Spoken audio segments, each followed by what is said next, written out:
Okay, you guys, I have to show you this. I had recorded Hallmark Channel's Kitten Bowl that they have every year, and they play it on the same day as the Super Bowl.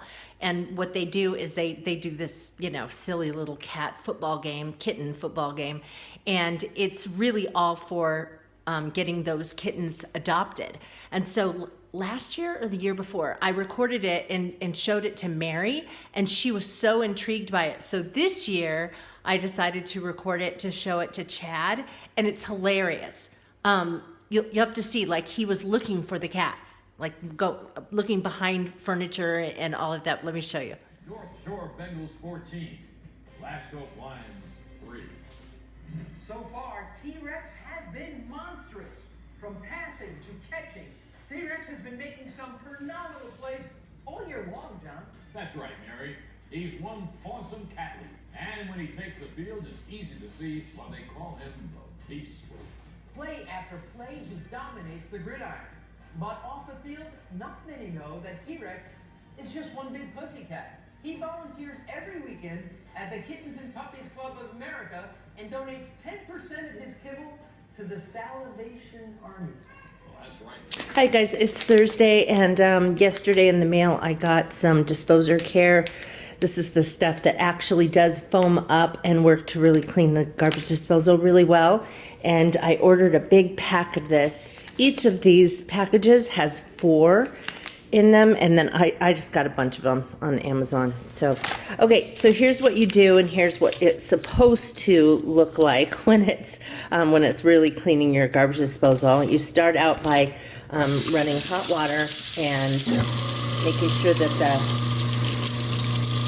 garbage disposal is all cleared out, and then you go to a really low trickle, really low, like that. And then you take this whole package and just shove it in, paper and all. I'm still in my bathrobe, can you see? And then now I've got this side plugged up over here, otherwise it would start coming up out that side. So anyway, as you can see, it's foaming up, and so it's getting the underside of the little rubber collar, and it's getting all inside the whole garbage disposal. You just kind of let it keep going. Now it's starting to suck it all back down. So it's getting to be finished, but it's not done yet. It's not done until you hear kind of a whoosh. So it's still going in there. And you want it to keep scrubbing around in there as much as possible to clean out all the surfaces inside the garbage disposal.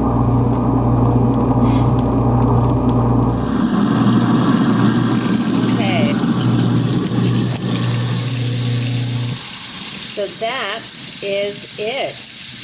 And then after I'm done doing that, I'll take my sponge and clean underneath the collar there, because it's actually better to do it after you've done this so that it's not quite so disgusting when you clean it out with a sponge. So here I just cleaned out under the collar, and mostly what I've got on my sponge is blue foam stuff. So it took care of most of that disgusting grossness that gets underneath that. Okay, you guys are probably going to think I'm a big goofball, but I am wearing false eyelashes. Let's see if we can zoom in here. You see that? I have never worn false eyelashes before, but anyway, I was at Walgreens and I picked up a prescription and then got this printed out thing that says that if I spent $15, I would get 3,000 Walgreens points. And so I was ready to tuck it in my purse, and I thought, I wonder when this thing expires. It expires today. It was a same day expiration. And so I kind of wandered around Walgreens to see if there was anything that we needed that would total up to $15, and then we needed some packing tape, and there were some different things. So I happened to just be passing down the beauty aisle, and I see these false eyelashes, and they just kind of caught my attention for a second.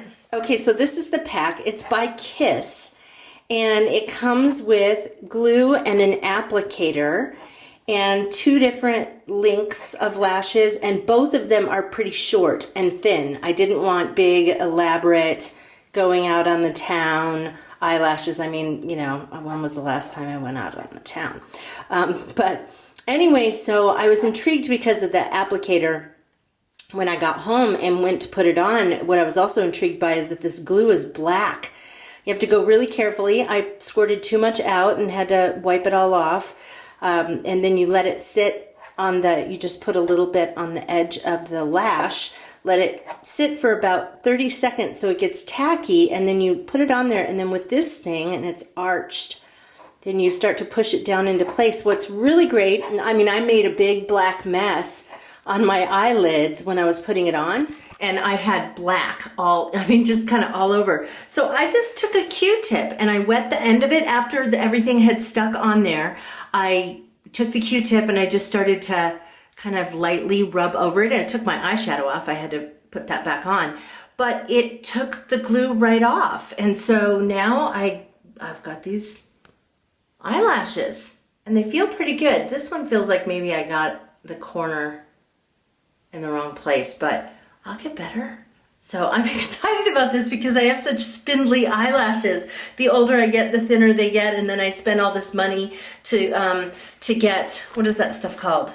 Latisse, which is like $150 for a little bottle about this big. It lasts like 6 months, but still, this was $6.50. Tonight I'm doing a veggie pizza out of this recipe book called Plant Strong. Discover the world's healthiest diet. This is really, it's not just a cookbook. It is mostly, like the whole first half, I guess, is just a book telling you about plant-based eating and why it's so good for you. Anyway, I'm making my own whole wheat dough here. It's pretty easy. I've got it resting here for 10 minutes. It's supposed to rise just a little bit. And then I got just a jar of pizza sauce. So I'm going to use part of this on top.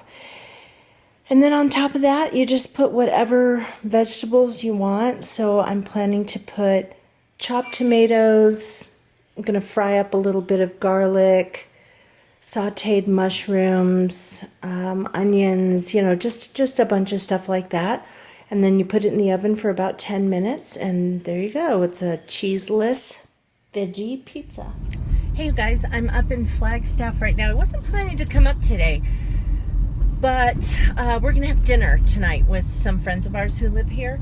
And so I figured that rather than driving 2 cars, that I would just come up for the day. I have stuff to do on my computer and I can do it up here as easy as I can down there. Plus it gives me the opportunity to go see my dad. It's not even 7:30 in the morning yet, and so he won't be awake. So I'm just gonna go over to campus and do some stuff and then go see him, I don't know, maybe in a couple of hours. John and I have been having some conversations about cars and what we obviously need a hybrid because we're spending twice the amount of money. No, here we go. When we lived here in Flagstaff, we spent, now this is a small town, right? So between both cars, and John's car is a gas guzzler. Mine's not great. But John's car is this big Toyota Tundra with a winch on it, and it's got this thing called a flip pack. So it's got like a cab, cover thing on the back, right? A shell, and then this thing on top that opens into a tent that sits over the cab, and so and then the whole inside is custom. It has custom drawers. It has a water tank that heats up and then has an outside shower hookup and huge lifted tires and all of this stuff. So on a good day, it gets 13 miles to the gallon. So we almost never, well, no, I can't say that. Most of the time he takes this car unless we both have to be here and our schedules aren't going to line up and we have to take 2 cars. So we have been spending, like, let's just talk about my car. My car, we've been putting $300 a month in gas. And then when we lived up here in Flagstaff before, we were spending $150 a month in gas between both cars. So it was, we're spending a lot more money in gas. anyway, so what we were talking about doing is getting his car all spruced up and making it just look like it was brand new. We could probably sell it for what we paid for it. And by doing that, we would be able to pay off the loan. We just have like a $10,000 loan on it. And then pay off the loan. Plus we could pay cash for I don't know, a used, we always buy used cars. So a used hybrid. We wanted to get like a hybrid small SUV kind of a thing. We need something that would do okay in snow, and a lot of hybrid cars, like a Prius, terrible up here. You just can't even go up like the slightest little slope. Everybody who has a car like that gets stuck when we have snowstorms and flags. So but anyway, so if we got like a small to mid-size SUV hybrid, we would come out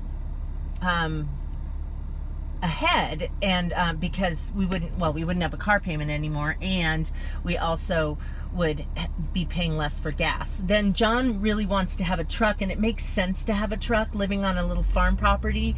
So my car is 16 years old. I have this nice mid-size SUV Lexus that we bought used, and when did we buy it? 2008, I guess, 2007.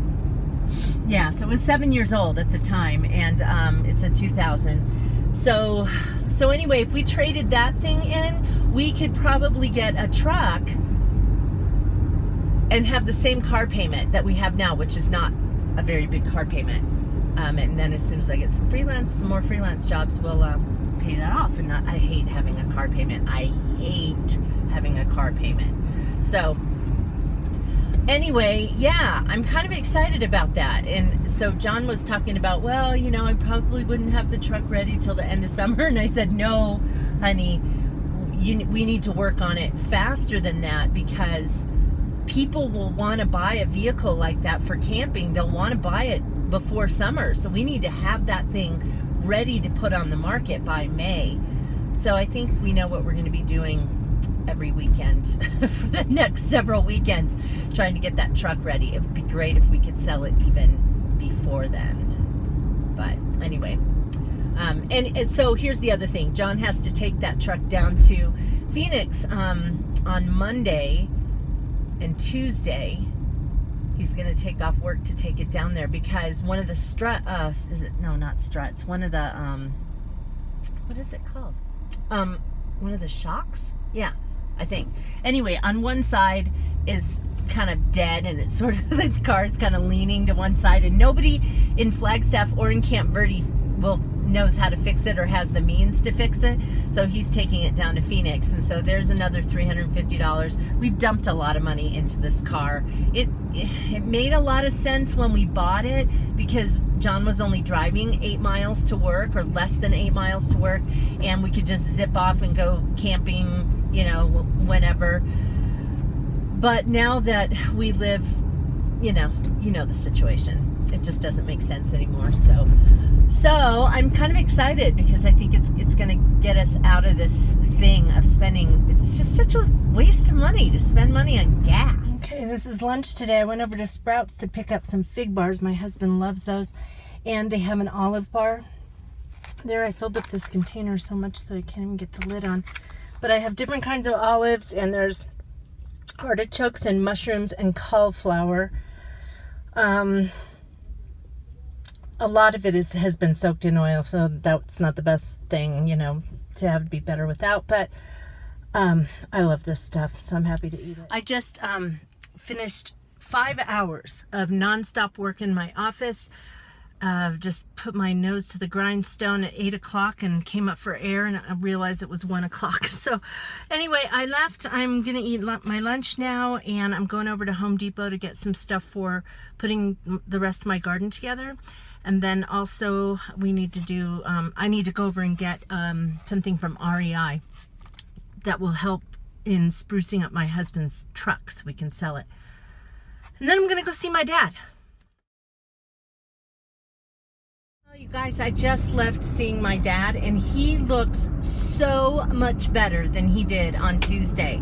It was amazing. I went down there, and of course he was not in his room, and they call it skilled nursing. Wasn't in his room there, and he was he was in the little dining room they have there. He was watching TV, and so anyway, we sat and talked for a while, and then I realized that it was 5 minutes to 3, and their Friday happy hour starts at 3 o'clock.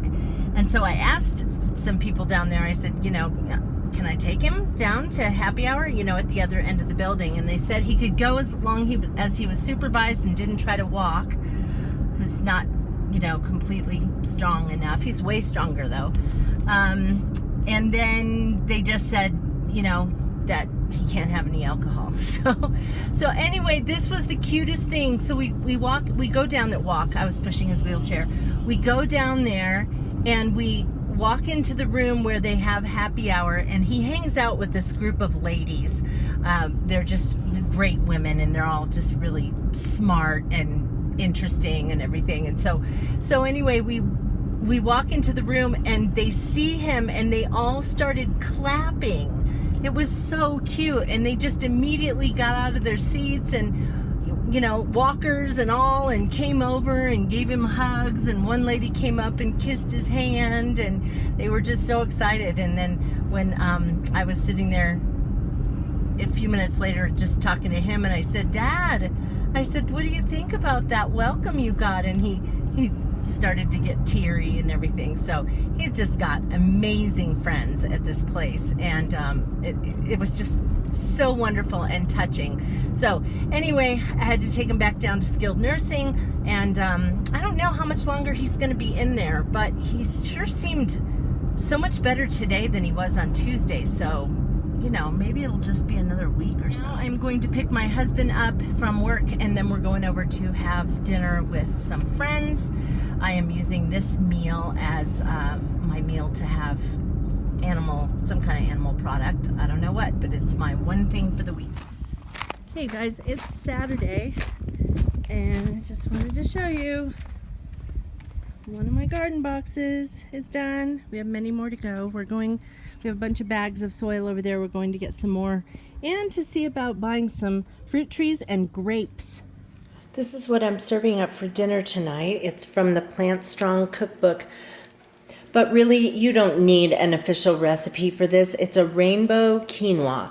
So you just fix up some quinoa, and then you put a rainbow of stuff in. So for red, I have red grapes, seedless grapes. What's in here? Red and green. I have green onions and avocado. I have blueberries for purple. I have shredded carrots for the orange. And so really you can just kind of throw in whatever you have that maybe is going to go bad if you don't eat it. They suggest things like raisins or currants, and also red onion, and just a variety of things. So what you do when you dish this up is you put toasted raw cashews on top, and then a drizzle of balsamic vinegar, and you can make it thicker like a glaze if you just put it in a saucepan and just kind of cook it down a little bit. It doesn't take very long to thicken it up. And I'm using fig balsamic.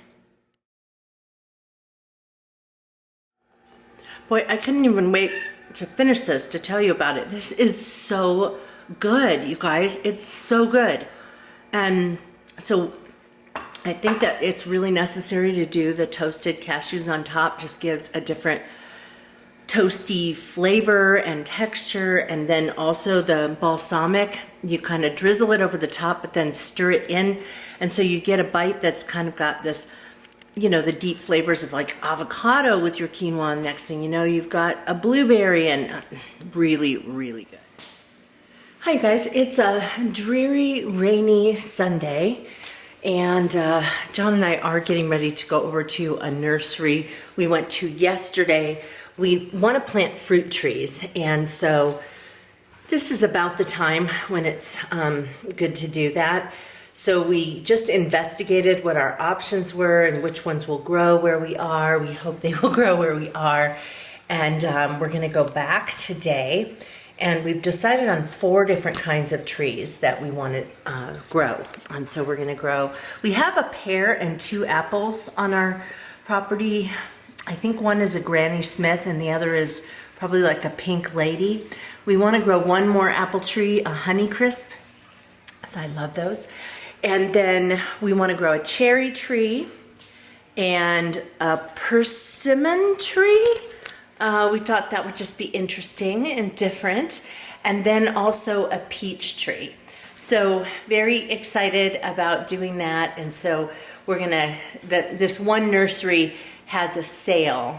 Their trees are really reasonably priced to begin with. And then they're having a 25% sale on top of that. So we could get a tree that's, well, in the pot, it stands about this high, probably once it's in the ground, about this tall, for $35, and then the sale, so somewhere around $25. So yeah, so we're gonna go over and do that. We're not gonna get them planted today because my husband has to go down to Phoenix, and so we'll do them next weekend, but at least we'll have them. We can just sit them on the porch. They're sitting outside at the nursery anyway.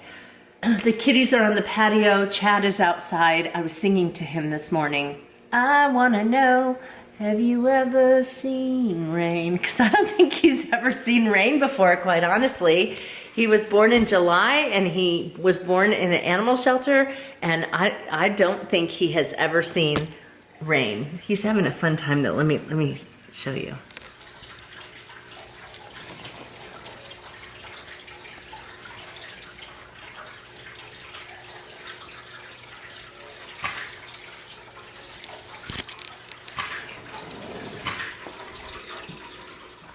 Okay, so here are 3 of the trees that we're gonna plant. The cherry tree that we saw over there was sold, and then there's another tree at a different place. It's a Saturn peach, and so we're gonna get that next weekend. So what we ended up getting was a Fuyu persimmon, and then we got a Red Haven peach. And this one right here is one I'm really excited about. It is actually a twisted tree. Do you see how it's twisted together? It's 2 different kinds of apples. One is a Brayburn and the other is a Honeycrisp. If they had just had Honeycrisp, I probably would have just gotten that. But we decided to go ahead and get this. And on the way home, I was thinking about, we had talked about when Vanessa and Chloe had died, that we would plant something in their memory. I'm gonna get teary. But I thought this was neat because, you know, it's 2 apple trees. They're 2 different kinds of apples, but they're still apples. And they're close together, and that's the way Chloe and Vanessa were. They were both Boston Terriers, but they were very different. Even though they were the same kind of dog, they were very different dogs, but they were always together. And so I think I'm going to take those little garden stakes that I had made for them and put them at the base of this tree, and that will be the tree in their honor. So it's a Sunday afternoon, and I am going to make a pizza crust from this book right here called The Bread Maker's Apprentice. I'll list this book for you in the space below, but also if I find the recipe, then I will link that for you as always. This pizza recipe is amazing, and the reason, or the pizza crust recipe is amazing, and the reason why I'm making it is that pizza I made the other night that had vegetables on it was actually quite good, except for the crust just wasn't that great. And I think I'm spoiled by the stuff that I make. It actually takes 3 days to make it. You cannot eat your pizza until day 3. You start out with this stuff called a pate fermente, which is a kind of like sourdough starter would be. And so you have to make the pate fermente first, knead it, put it, set it on the counter for a while, stick it in the refrigerator overnight so that it can rise very slowly. The next day you add more ingredients to it, knead it, set it on the counter, then put it in the refrigerator. The next day is when you add the last of the ingredients, and then you can make your pizza. I always make the full batch, break it into small pieces so that I can have thin crust pizza, and then you can freeze the dough and have it, you know, at another time. And